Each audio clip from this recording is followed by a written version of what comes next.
c'est le temps d'arrêter le iPad ou d'arrêter de jouer à des jeux vidéo. Puis là, ben, c'est la crise. Pourquoi c'est si dur de changer d'activité pour un enfant autiste? Bon, on va être honnête tout de suite, même pour n'importe quel enfant, ça peut être difficile de changer d'activité. En fait, toute cette transition-là qu'on fait quand on change, il faut fermer dans notre tête l'activité qu'on fait, puis se préparer à la nouvelle, commencer une nouvelle tâche.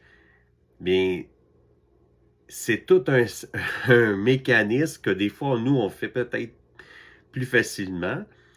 Mais pour un enfant autiste, ça peut être brutal comme une cassure. Puis c'est juste trop vite pour lui de faire le calcul de tout ça. En fait, c'est ce qui est mieux de faire, c'est d'avertir d'avance qu'il y a une transition qui s'en vient. Comme ça, il y a le temps de faire la préparation nécessaire pour pas que ça soit un choc, pour pas que ça soit brutal. En fait, c'est pas compliqué. Utilise un time timer. Euh, Tu mets 5 minutes, 10 minutes de préavis, peu importe. Puis quand c'est fini, ben, on change d'activité. Un geste simple qui peut vraiment éviter des crises, faire en sorte que toute transition se fasse dans le calme.